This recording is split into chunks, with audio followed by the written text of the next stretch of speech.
In the latest update for World of Tanks Blitz, the FE2 and 5B Conqueror, Caernarvon, and Black Prince lost one of their best consumables, which is reactive armor.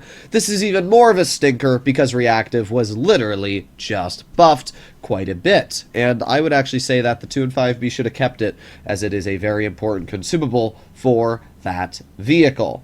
But there's a bit of good news. You see, a lot of people don't realize the FE201, which is a Tier 7 Premium British Heavy, received those consumables. And not only did it receive those consumables, it received a lot of consumables. In fact, enough that the tank might just be a little bit nutty. You see, it now has about every consumable in the game. Adrenaline, improved engine power boost, reactive armor, and tungsten rounds. Yeah, that is absolutely insane. And it's going to allow this vehicle to have incredible levels of DPM. Judging that this tank already has about 2,900, I'm still going to run rammer on this vehicle to get the most effective DPM out of it, as it already has pretty good pen, as we can see, over 240 on the APCR Premium. So it's got really good DPM. And now that this vehicle features these insane consumables, the vehicle is going to be really stupid. Man, I really want to put reactive armor on the tank, but I also want to put tungsten on it. So, why not both? Let's just do this. What could possibly go wrong? Reactive armor, tungsten, and adrenaline. This is totally a good idea. Please do not follow in my footsteps. Is there any way to make our modules a little bit more durable? I don't care about track durability, but I definitely want engine damage, crew injury, and ammo rack explosion. That is probably going to help us out quite a bit.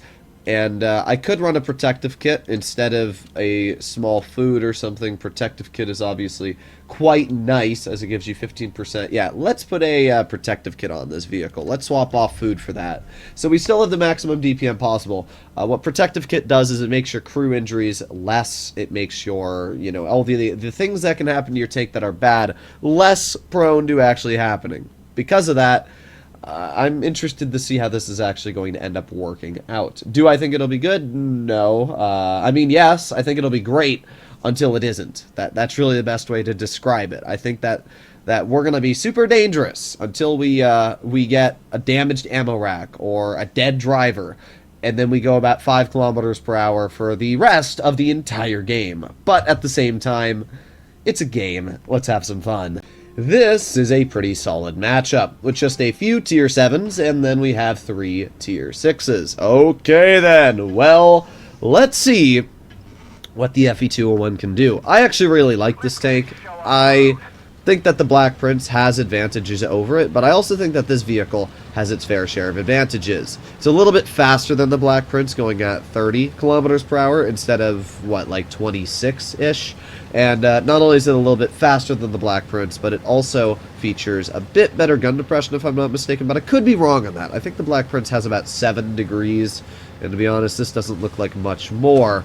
But it doesn't matter all too much. We have a ridiculous amount of DPM, and we have just some stupid damage output capabilities. And I'm going to YOLO this Tiger if I can. This Tiger is going to regret life if I get the opportunity. Here we go. We have tungsten, we have adrenaline on. That's 186. Oh my rat. 194. This dude is getting absolutely screwed. Okay, well, that guy's dead. We got the Predator in the back. There's one shell into his tank. Oh, let's just keep shooting. If he's going to be AFK, this is an absolute farm fest. Holy. We still have adrenaline going, so let's keep getting out damage. We're already at 1,300. Keep going.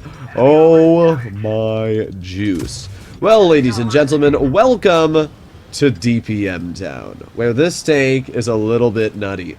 Alright, well, we got the KV-1S in the back, and I don't want to be shot by the KV and the SMV, but screw it. We got our ability for a reason. Oh, we actually cannot pen the lore play to the SMV. Well then, that's a little cringe. We got shot by you as well. Let's just keep shooting the SMV. I mean, we obviously feature really, really stupid DPM. However, I don't want to bleed to the KV, so we're going to back up from that. As I said, the KV-1S, it's just got a little bit too much alpha for me to be comfortable with. I'm going to go for the track wheel of the SMV. Unfortunately, we did not end up tracking him, but that's not too big of a deal. We're doing pretty good, I'd say. We're just gonna roll to the side of the SMV. We got 1 pen and dead. Alright, Mr. KV, buddy boy. Oh, actually, we got an SU-100Y in front. Well, let's put on our tungsten. There's a 188. And, oh, you're dead. Well, that sounds like a skill issue. Alright, well, let's make our way over to this guy over here. Hello, Mr. KV. There's 1 pen. And you're dead. Well then, that was a pretty easy game. Notice how we had like no modules damaged, even though we got shot quite a bit. That is why Protective Kit paired with that equipment is very, very nice, and will obviously help you out quite a bit in the battlefield. So we were able to deal just shy of 3,000 damage, and that's a little stupid, I'm not gonna lie. I mean, we just got away with whatever we wanted. If you activate Tungsten and Adrenaline, that's what, a like 35% DPM boost? So the tank has about 4,000 DPM when those two consumables are activated, which is just ridiculous. I mean, I don't even know what to say, but yeah, don't mess with the FE201. Well, let's do a second game. Once again, a decent matchup up against tier 7s.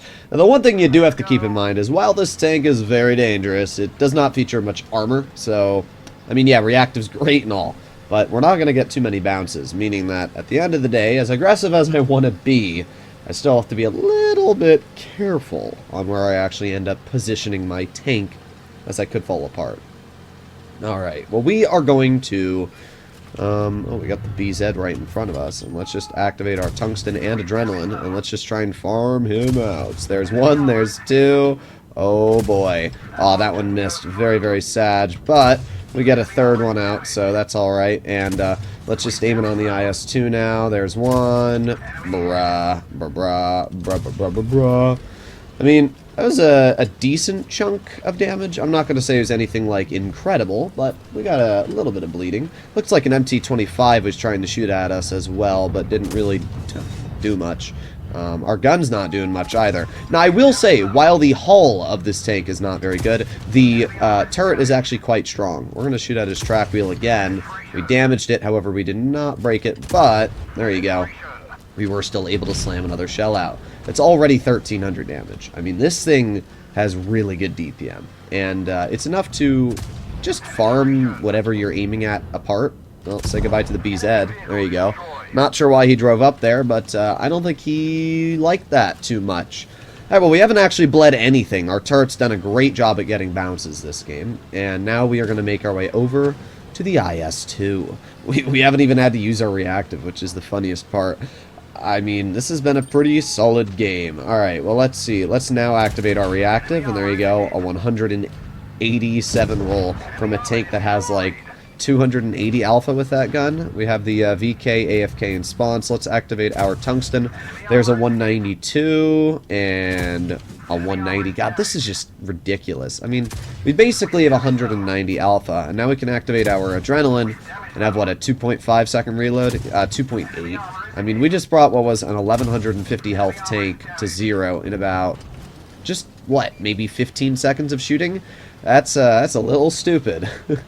To be fair, he was AFK, but even if he wasn't AFK, we still could have absolutely farmed that vehicle. So all that's left at this point is an MT-25, and the game's over already. Yeah, this is a little stupid, I'm not gonna lie. This is really stupid, actually. I did not think that this build was gonna work like this, because I was really worried my, you know, consumables weren't gonna save me when my modules got damaged. But it looks like, in reality, the consumables were completely fine, and nothing really bad happened. So the MT-25 is absolutely crapping on the T-71. However, it is not going to matter, as the T-71 is probably going to out-reload the MT-25. Oh, he actually doesn't. Well, that doesn't matter. Bye-bye! Well, we got 3 kills. We got a win. I'd just like to see how much we did. We killed an IS-2, a BZ, and we killed the enemy, well, not the MT-25, don't really matter, but we got the VK. There you go, 3,000 damage. I mean, that's ridiculous. The DPM on this tank is crazy, and you don't even need to run reactive. I could easily just take off reactive and, you know, have a multi-use restoration, but I just thought it'd be fun to put it on for memes. Either way, I had a lot of fun today. Let me know in the comments what you guys thought about this build. It actually worked better than I thought it would, but we also got a little bit lucky. We got 2 top-tier matches, so I'm not going to complain. I'll see you all in the next one. Bye-bye.